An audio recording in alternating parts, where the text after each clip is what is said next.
everybody. We're the film lovers. What, as in lovers? Yeah. Is it? Okay. It sounds really gay.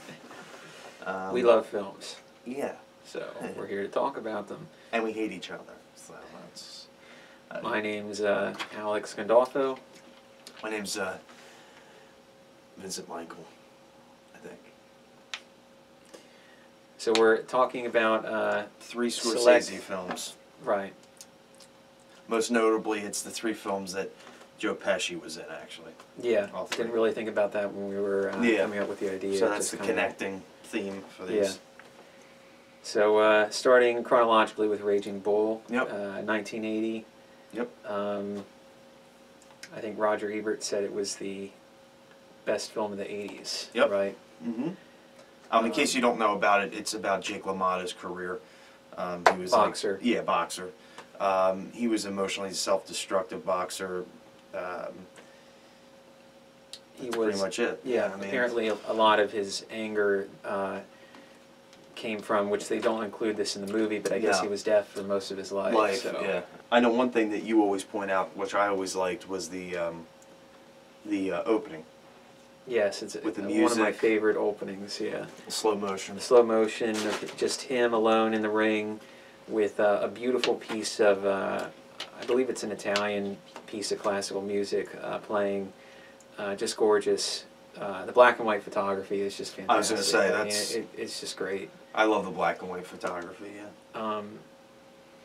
I guess at the time, of course, this sounds far and away from the Scorsese of the 90s with Goodfellas and Casino, but I guess he was a little nervous at the time of portraying all the blood in color. Yeah, so that's one of the reasons. Yeah. Yep. He also said, I think, something was off about the gloves. He didn't like... I've never read that. Something about the color of the gloves, though, I thought. He didn't like... yeah, I think he said it was, like, distracting. It distracted you away from the faces or something. Yeah, he also made it black and white to separate it from Rocky. Right. I think he was worried that there would be a comparison or something. Right. That was 76, right? So, yes. I mean, it was recent enough, and I think the sequel came out in 79, so... He wanted to just, you know... differentiate, make it different, and also make it more of a period piece. Yep. Because of course it takes place in the. That's the other reason. 50s or 60s. Yeah, so 60s maybe. Yep, to make it more of that era. I guess he went with black and white. Right. Yeah. So. Except for the home video footage. Yes, that's the only thing in color. Right. Which I guess was also part of the craze at the time, where everybody was shooting like home video in color. Like it was the big thing to do, you know, because it was like newer technology. So. Yep. But performances all around. I mean, I know, De Niro. It's probably my favorite performance by De Niro. Yeah. Honestly, I mean, it's because it seems like he's the most. I don't know. He's really into that character. Yeah. Whereas with the other ones, I'm going to get ahead of myself a little bit. Like with Casino, it's a little. It feels like he's a little on autopilot. Okay. To me, that it's just, hey, I'm De Niro. I'm De Niro. You know, kind of like You felt that in Goodfellas too? Goodfellas, no, not as much. More so in Casino. But anyway, I mean, just probably his best for me because he really channels that energy, that self-destructive energy. I love the scene where you just see his face, his expression when he's basically giving up. He's giving up the fight. Yes. He doesn't care. Yep. And the one guy's just, I love when he's cocking his arm back. Are you talking about that one fight with Sugar Ray Robinson? Where he just gives... You're talking about that last fight scene, right? I'm pretty sure. Yeah, he just doesn't care. And he just lets him beat him to death. I mean, to a bloody pulp. I mean, I think he really messes him up. I mean, Joe Pesci. That's one thing I wanted to say. I was going to say it at the end, but I'll just say it now. I don't know. I think Joe Pesci maybe is a little underrated. Underrated, sure. Oh, yeah. You know what I mean? He's sort of forgotten, especially in these 3 films, because Robert De Niro, it's so easy for him to shine and be maybe spoken about more. But I don't know. There's something about Joe Pesci that's sort of likable in a weird way, even if he's a despicable person who kills without any remorse. Yeah. But in this movie, well, in he's Raging not that Bull, kind of... Yeah, in Raging Bull, he's just a brother who tries to help his brother. He's not really all that bad. And for me, what really makes the story work real well is his relationship with Robert De Niro or Jake LaMotta throughout the film. And how that slowly kind of dissolves. Disintegrates. Yeah, disintegrates. At one point, doesn't he think that they've had an affair or something? Yes, and that causes a big fight. Yeah. But I just love their relationship and how it runs the course through the movie. And how, right. It ends up, disintegrating. Disintegrating, yeah. One thing that it's interesting, the other two movies we're doing with Pesci, it's like a role reversal. Yeah, exactly. It really is. I was like say you go that, from him being the more passive character, the more caring, like he has a conscience. I know. And De Niro is the one in Raging Bull who's the self-destructive, violent, he's like Tommy or brutish person.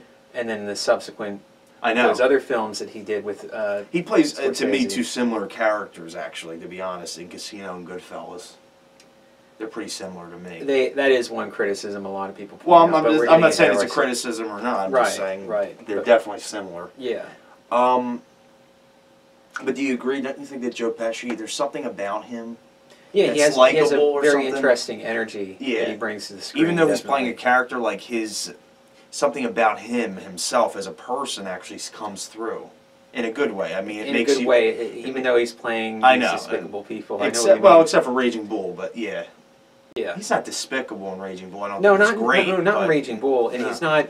As a matter of fact, I don't think he really does anything that disenfranchises you from the character. Yeah. I mean, he's just trying to help his brother, work with his brother. He tries to help him. I mean, and De Niro's character just wants to nosedive so much. I know. You just don't understand. One thing I thought was interesting was supposedly when the real Jake LaMotta saw the film, he realized how awful he was, and he asked his wife, his ex-wife, his ex at that time, at the time, I believe, Vicky LaMotta, was I bad? that bad? And she said you were actually worse than that. So that's just kind of interesting. I mean, it is kind of weird to see, I guess, your story on the big screen and what you were like, Right. So. Also, I heard that, or I had read that this movie kind of saved his life. Scorsese. Yeah, I guess he was a severe drug addict, cocaine addict. Yeah.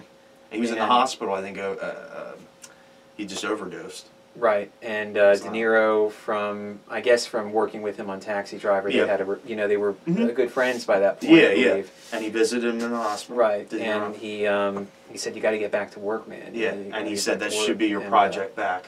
Right, Raging Bull. Yeah, he was so excited about the project as he was that he went through extensive training, physical training, and he actually entered Most people, I think that's kind of become a big Hollywood legend. I mean, it's real, but like a story that's been pretty well known at this point. Yeah. That he entered some matches. And he actually won some 2 parts out of the 3. Yes. Yeah. Yeah. You swear what though? Some parts, it doesn't even look like Robert De Niro. When he gains all the weight and when he gains all the weight, I know. I don't even hardly. I guess they partly the makeup because his nose prosthetics maybe. His nose has always looked different. Right. And I just was weird. He really didn't look like Robert De Niro in the later scenes. But yeah, for the earlier scenes, he bulked up. He gained muscle, abs, all that. Right. So yeah. Yep.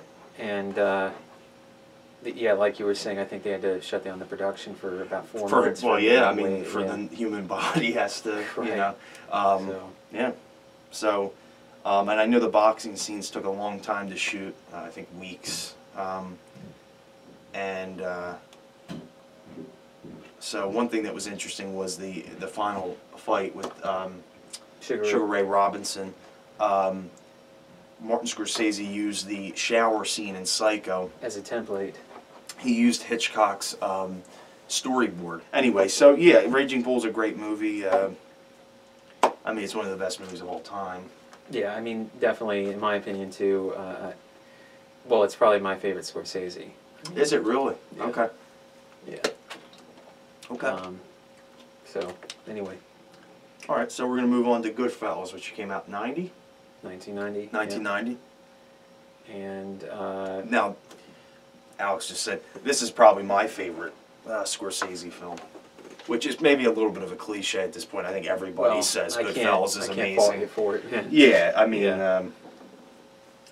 you know. But yeah, it's, you know, if in case you're not familiar with it, it's about the real-life gangster, Henry Hill, and how he makes his way up through the mob hierarchy. Half Irish, half Italian, right? Yeah, and that's why he can't be a made man. Yeah. Right, it makes it difficult for him to kind of. You have to be 100% Italian and be able to trace it all the way back. Yeah, it's crazy. Yeah, right. But now this is based on a book written by Nicholas Pileggi. Pileggi. I think it's Pileggi. Pileggi. Which he would also work with on Casino. Casino as well. Again, based on a book. About again, it's well, whatever. We'll get to that. Well, historical, you know, Pileggi. But it has to do with the mob, more or less, right. both of them. Right. Yeah, it's just based on a book, and you know, it's a lot of. Well, I mean, the one thing just right off the bat that strikes you is this is.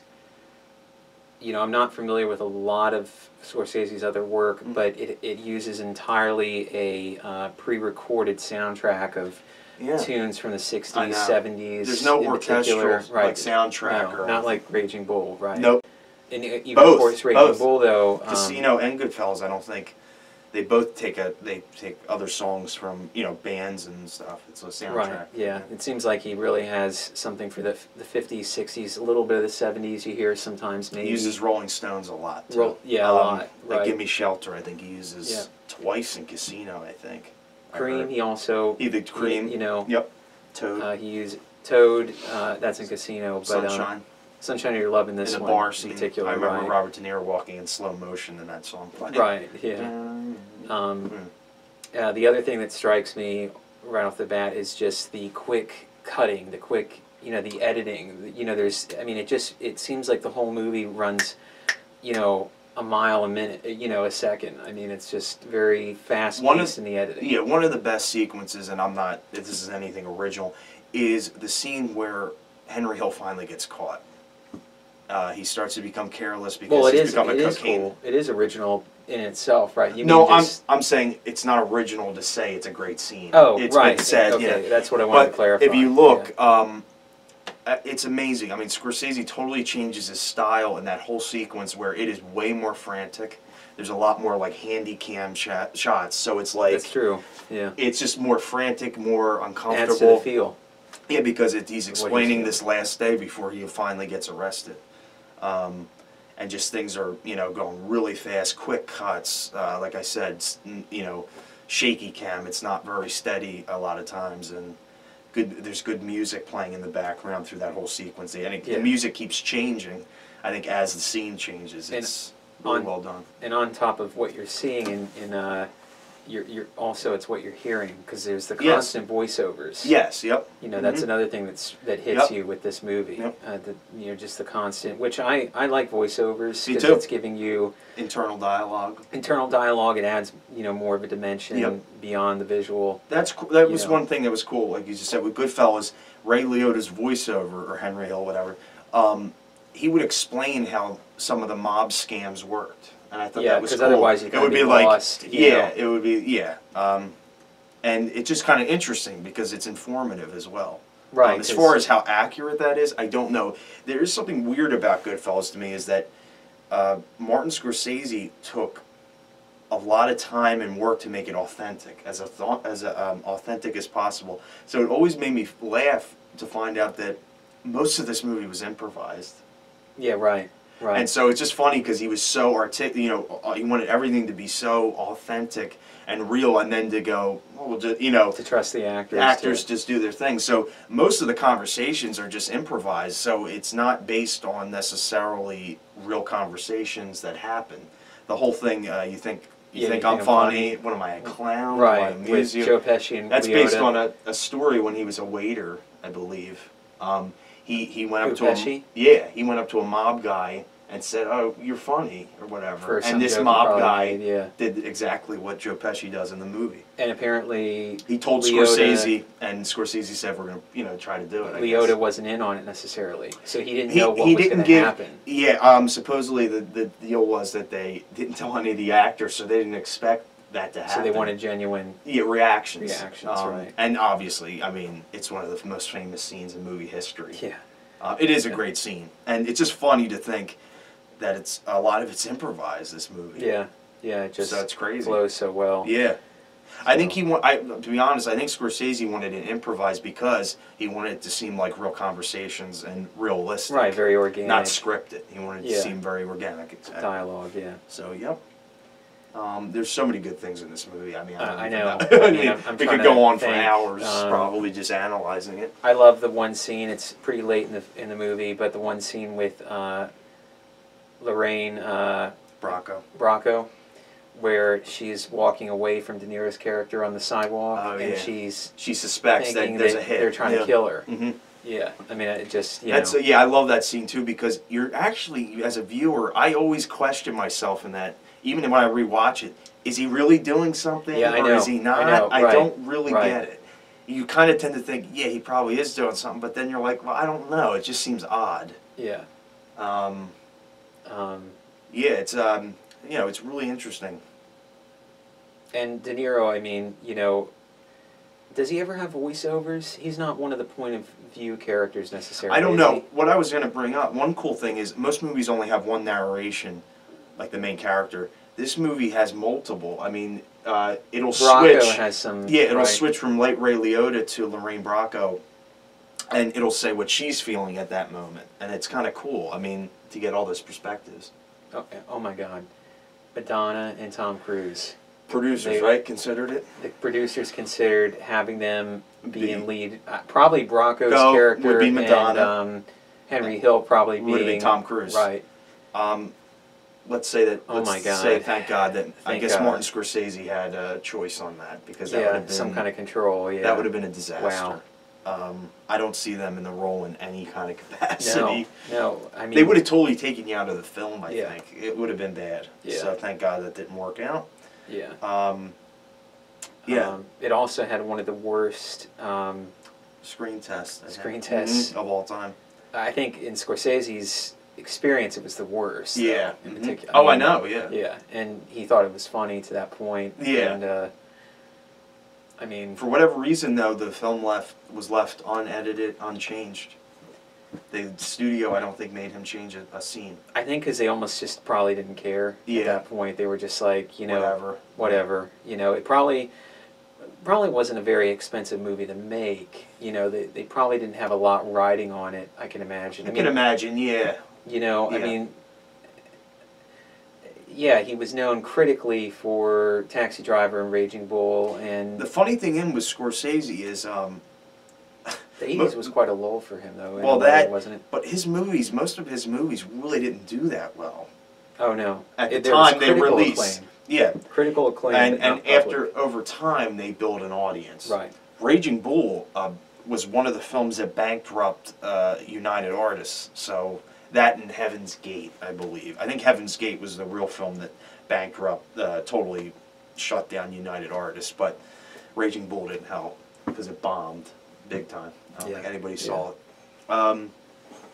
Anyway, back to Goodfellas. What was I going to say?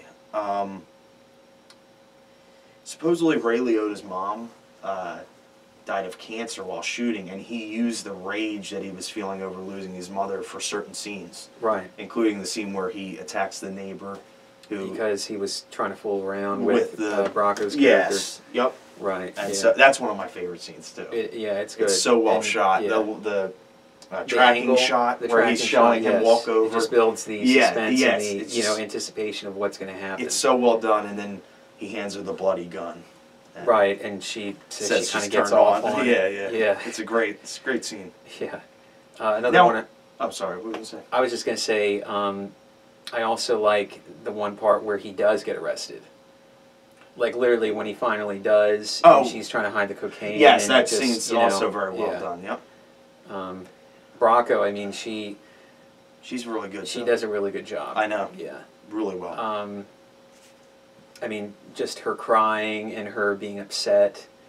I know. Particularly when she's holding the gun to his face. Remember, that's a great scene, yes, I was too. just going to say, yep. And then he's, you know, like, what does he, slap her? And she just, I mean, totally sells you on that breakdown of just crying and totally breaking down there. Yeah. Something that's interesting in Goodfellas is the breakdown of just the whole thing. You know what I mean? It's a successful enterprise. Right, and it all just crumbles. Crumbles, yeah. Well, including their marriage. I mean, they eventually divorced in real life. They don't show that in the movie. They say it as a title at the end, but right. It also shows the breakdown of their marriage, essentially. I mean, you know. Yeah. Oh, another great scene. I mean, I know there's just so many. I know, you could, I'm telling you. The one part where Henry Hill's, you know, he walks into the mob boss. Paulie? Yeah, Paulie, I think. And he's like, can you help me? I need help. Oh, that's like, I'm going to give you this now, and I'm going to turn my back to you. Yeah, yeah. You know, just, I don't know, really poignant. Yeah, I know. Powerful.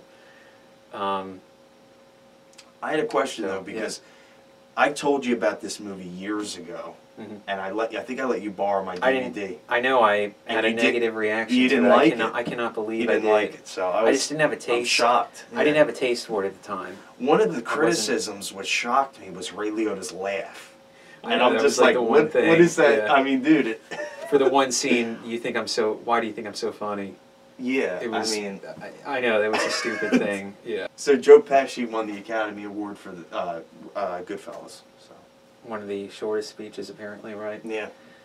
And, because I guess he thought he didn't have a chance. And he just said, thank you. Thank you, it's a pleasure. Yeah, something like that. Yeah.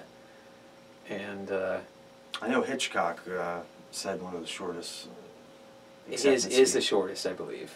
No, there's a few other people. There's like 6 other people that said thank you or thank you very much. Or well, then he's in contention. He's in, he's being one of the shortest. Yeah, right. His was thank you. Then his mic cut off. I think he said very much or something. I don't know. Okay, they cut it off. I think because he said thank you and he walked off and then was like very much. Anyway, so yeah. That was for that honorary Oscar. Yeah, right? he didn't win an Oscar for a specific movie. It's unbelievable. Some of the best directors never won. I know. Stanley Kubrick never won. He won for effects. Effects. It's unbelievable. I mean, give me a break. I mean, the effects were great at the time. But, I mean, and they still look. I mean, some of it's so impressive. Yeah. Right. Why? Unbelievable. I know. So yeah, the point is, Goodfellas is a great movie. One of the best of the '90s, if not. I mean, you know, it's always, of course, up to a matter of opinion what the best I know, is, but you know, I mean, amongst the absolute best of the '90s. Sure, definitely. He opened the '80s with probably one of the absolute best, and he opened the '90s with one of the best. Man. Yeah. You know. Definitely. Yeah. Scorsese, that is. Yes. Oh man. Okay, so we're moving on to the last picture of the night, or of this show. Session. Yeah. Casino, which I know Alex loves, I think.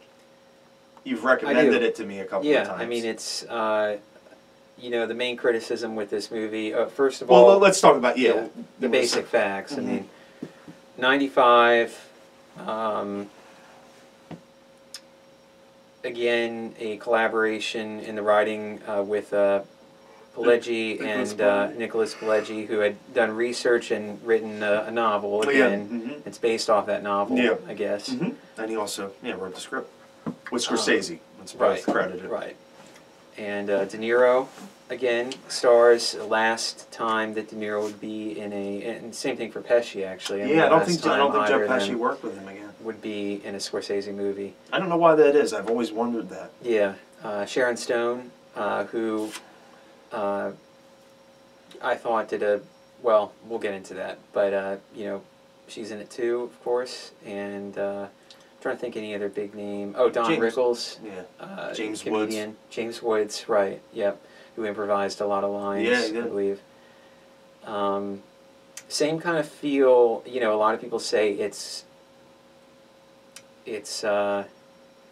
Goodfellas and Casino in Las Vegas. Yeah. You know, that it's just a change of scenery.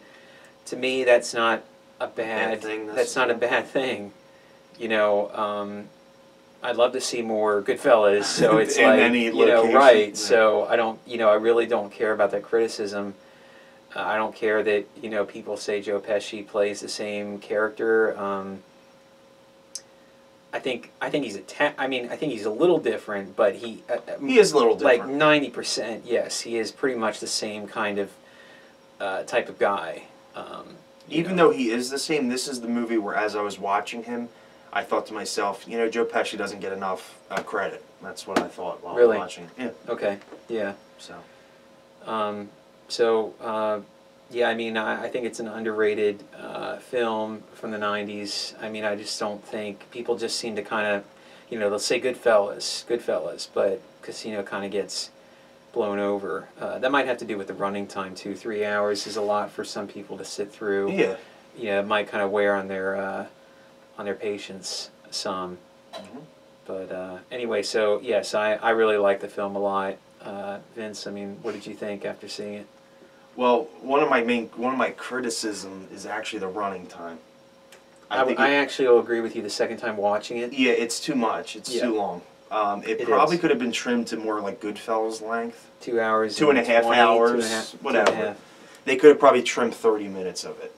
One thing I'll give it one of the things I thought was really cool, and it goes back to sort of Goodfellas, like what was going on there. They go through all the scams, all the schemes, how the game works. Even if you don't understand it, which a lot of times I didn't, I would get so confused. I know, because it's so fast-paced. It's really cool that they go through it. They actually inform you on how these scams work, how the money... With the voiceovers. Mm-hmm, and a visual. And that was another thing I thought, how complicated to shoot all these quick shots of money being moved and different scenes and locations. Yeah. I mean, you just take it for granted, but if you sit and think, man, they had to film all these little scenes, it's like, it's so complicated, especially when you get into editing it and stuff, all those little shots and especially from an audio I know, all that stuff. It's just, so, you know, that was really good. Soundtrack. Soundtrack was good. You know, had a lot of 60s, 70s stuff, you know, in it again. This is a weird movie for me. I don't know how to explain this movie that well, to how I felt about it. I was sitting there, and it's a well-made movie, obviously. Anybody could see that. It just, there were scenes, it didn't, I don't know, it really, I didn't have that much interest in it. I just started to lose interest in the whole story. And well, I think the love story is really weak. It's weird. Actually, yeah, it is. Well, you know, I go back and forth because there's some scenes. It's a weird movie. Like I said, for me, there are scenes where I go, my mouth is open at the performances, the shooting of it. It's amazing. But then it'll go back to something else, and I'm just like, whatever. I don't care. Well, can I ask you? Yeah. Scenes with Joe Pesci. Yeah. Those were probably mostly the highlights. Yeah, I was going to say, you know what I mean? Every time he got, one of the coolest scenes, it's disturbing to me, but it's early in the movie, and this guy at the bar gives Robert De Niro crap, and out of nowhere, he stabs the guy in the neck with the pen. Because he's been told to protect De Niro's character, kind of watch out. And this guy totally disrespects him, and the way it's shot, the way Pesci acts it, it's just so violent. And I know. It's really Joe disturbing. Pesci's really good in it. He is the highlight of the film. Yeah. I would agree with that. Yeah, again. A lot of his scenes just were interesting to me. I liked his character. Not liked his character. His character was interesting. He was pretty despicable, but you know what I mean. He made me interested in the film. I do agree. I think De Niro is really good in some scenes. I do feel like it's a little bit like... I think he's a little flat. Yeah, he's a little flat. He's a little flat in it. And that also goes to Sharon Stone, too. I think in some scenes she's really good, and then sometimes I don't think she's all that good. Yeah, sometimes. I hear you. Yeah, she's uneven. It's weird, yeah. She's uneven, yeah. Yeah, De Niro doesn't do anything, he doesn't do any major missteps. It's just that sometimes he's just like, he's whatever. just there. Yeah, it's he's like, just not... he's the straight guy that everybody's playing off of. Exactly, yeah. Kind of. Yeah, I would agree. Joe Pesci's the highlight. Yeah.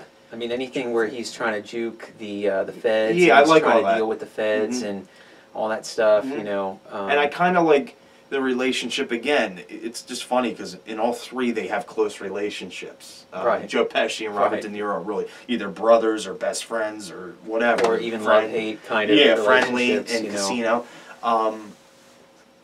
I kind of like their relationship too, even as it again dissolves. There is one thing about the love triangle that starts to occur is just when that one scene where they sit down and they're like, you know, you screwed around with Nikki, right? Is it Nikki? Yeah. You screwed around with Nikki, and they're both like, oh shit, yeah. This is bad. Yeah. You know what I mean? To get involved with him. Yep. You know, because all that he brings is trouble for everybody. Yep. You know. But the other thing, I for some reason, I think the setting was not interesting. The Las Vegas casinos. Yeah, anything. It got kind of boring. Right. Or uninteresting to me. I don't know how to explain it. I know what you mean. Yeah. It was like any time it cut to the casino stuff in particular. Like, I did find some of the De Niro, Sharon Stone scenes to be interesting. Just I'm telling dealing you, with her there's highlights, you know, and then there's ones that it's just like nothing. I think a lot of the casino stuff is the downside. I do too. I don't think the whole casino setting gets boring after a while, and it's just not very interesting after a while. You just like, you know, it's bright lights and loud. I don't know. It's all just flashy stuff, and then hubris. There's no slot kind machines. of real and depth to it. And maybe that's part of what he's trying to show. I don't know how tacky kind of Las Vegas can be. It's sleazy. Maybe that's part of why it's shot like that or shown like that. But as an audience member, to watch 3 hours of this movie, and a lot of it is in the casino, I think. Yeah, pretty much. A lot of it is. Yeah. I mean, yeah. It just, a lot of it is. Yeah, it's like I said, it's a weird movie for me. I don't hate it, but I don't love it. And you think it's underrated? No. Oh, no, okay. I don't. And it's not a movie I desire to see anytime in the future again. It's weird.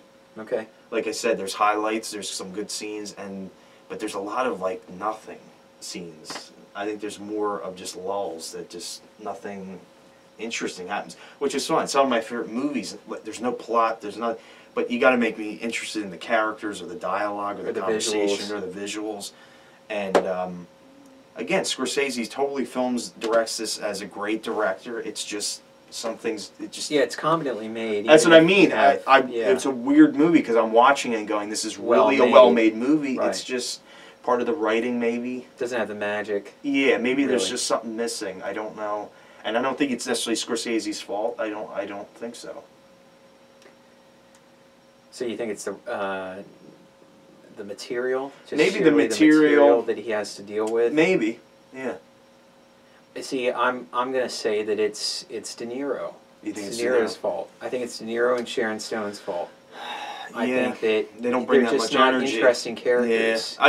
Yeah. Forget their acting even. They're just not good. They're not interesting characters. Right. I think the whole Sharon Stone thing really, even though there's some highlights, really the whole love story almost didn't even need to be in it. Except for the there's some dynamic highlights. with Pesci. I mean, when he gets involved with it, it gets a little tricky. Because like a few times I was like, is he gonna just kill her or kill him? I know. I mean, I know. And then finally, there's the one scene where he's like, I'm not going to kill him just for you. And you see that, I have to say that's pretty good. The reaction on Sharon Stone's face. Yeah, I don't mean to bash Sharon Stone. No, I think part of the problem is the character she's playing just not that interesting. The writing for it. Yeah, she's not a bad actress, although... I mean, she's she's all right. She's totally... Right. Yeah, I mean, it has nothing to... I'm not trying to bash her. I'm just saying that part of it's the script and the character. She's not very interesting to us. Yeah. And we're not really sure what why she married De Niro, and we're not really sure why she's with James Woods. I was gonna say, this is what I was gonna say. One of my main criticisms is it seems out of character for her to get married, right? For her to get married, but also for him to get involved with her at all. I know, it makes no sense. De Niro's De Niro's character, the voiceover is so precise, OCD. So precise, I know. Yes, exactly. And he's going to bet his marriage on this unpredictable woman. Yeah, and he knows prostitute. Who right? She's a prostitute. Well, I don't know. Isn't that what? I mean, it's not explicit, but I mean, he says it later. She's in definitely the film. Sneaky. I mean, she's not very. You're going to trust this woman. I know. It makes no sense. Everybody in the place. I know it seems weird that I'm saying all this negative stuff and still saying it's underrated. Yeah, you love it. Well, not love. I don't. Maybe maybe that's. But I Would you own it? I do own it. Oh, you do own it? Yeah. Okay, see, now I wouldn't own it. Yeah, I I've would have no watched it desire now to see 2 or it 3 again. times. I would so. have no desire. Just Ever. No, not ever, but a long time. For a long now. time, not enough to own it. I would never want to own this movie. And again, it's a weird movie because it sounds like I despise this movie. I didn't despise it. It's just overall, it wasn't that. It wasn't. It just memorable. Didn't grab me. Right? As much that what as you're saying? Yeah, as Goodfellas or Raging Bull. I gotcha. So yeah, that's the most I can say. But I think one of the biggest flaws is just the running time. It starts to drag in spots, and it's like they could have just trimmed it. Taken out a lot of the casino stuff. Yeah, to be honest. They had taken a lot of the casino stuff out. I found the Pesci stuff in. Yeah, I did find the schemes that they would go through very interesting. Those scenes worked really well, but and the violence. Oh my god. Yeah, the violence. He ups. I think it's more violent to me than Goodfellas. I would say so. I mean, yeah, there's the stabbing scene in the trunk. That's pretty rough. But yeah. The one scene in the vice where they got him in the vice. Oh, I know. And probably the roughest part to watch. Is the I end. mean, I can't help but cringe every time I watch it. I think this is the 3rd time I watched it, maybe the 2nd. I mean, yeah, when they beat up his brother, and he's like, don't hit him again. You know, he's still breathing. He's still breathing. Yeah, you know, like Joe Pesci's character is so despicable, but I cannot help but like relate, that, like you know, to what's going on. Yeah. You know, yeah, those 2 deaths were disturbing. I mean, really violent. It was disturbing. Yeah. Yep. And how they essentially, I think they bury them alive. Well, him alive. Yeah, I mean, Joe Pesci's character, Nicky. Yeah. Yeah. So I mean, it's just so weird though that. I mean, maybe other people have a different experience, but like I was almost like sympathetic for Joe Pesci's character in that moment. I think in that moment, yeah, sure. There was something I was gonna say. I think another flaw with this movie is the very ending is just kind of like nothing. They just wrap up like what's going on with everybody. It is a little, and it's like it's abrupt too. It's like he just goes, now I'm working legit like gambling. What was it, for horses or something?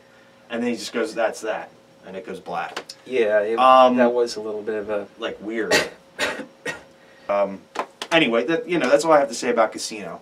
You know, I don't really. So basically, I think it's underrated. Vince, you'd say. Although it doesn't seem like you totally disagree with my points. No, but I just still think it's underrated. Okay. I mean, I think the criticism that it is Goodfellas. I'm not saying. I didn't say that. I know. I'm just saying in general. I'm criticizing other stuff. Yeah. I'm just saying in general. Well, I agree with most of your criticisms. Actually, I just don't think it hurt it as bad, I guess, as you thought it hurt it. You know what I mean? Like definitely. De Niro and Sharon Stone, their characters are just not. They're bland, yeah. They're just not interesting. And De Niro is on autopilot. Yeah, you do feel that. And Sharon Stone is just uneven. You know, there's some parts where she's overacting, and there's other parts where she's pretty spot on. Yeah. You know, she's But so anyway, that's. So what's your favorite out of the 3? That's how we'll end this discussion. Raging Bull. Raging Bull. As far as the 80s go, it's probably my favorite. It's probably in my top 10. And Goodfellas for you. Goodfellas, yep. Yeah. Although Raging Bull's in there, just Goodfellas for me because I can watch Goodfellas like all the time and never be bored or uninterested. Always interests me. Good characterization. Yeah, it's just something good. Ray Liotta is sympathetic. Yes, too, in a way, you know, to a degree. And he's much more like an observer than participating. He has something of a conscience. Yeah, more than I know. He does help kill that guy, but I don't know. It's just weird. Like the other guys actually participate, while a lot of times he observes and he just talks about it or helps. Yeah. Yep. And in the future, we'll do more and more Scorsese films probably till we do his whole filmography at some point. Right. This is just kind of what we did the research we started on, it with, So prepared for better. Yeah. So peace out, everybody. Peace. Okay. And love. Love. And peace. Yes. See ya. Okay. And the lead actress's name that plays Vicky LaMotta, his wife, I can't remember her name. I know her name. I'm blanking on it. She has a real distinct voice. It's like real raspy kind of. Right, and she was also in Chinatown with yes, she was Nicolas Cage. Yep. or not Nicolas Cage, Chad Nicholson. Jeez, Yeah, Chad Nicholson. Can we imagine Yeah, China? let's not. Let's not. You've seen it, right? Yeah. Yeah. Can you imagine that with Nicolas Cage? I know. We don't want to even go there. So.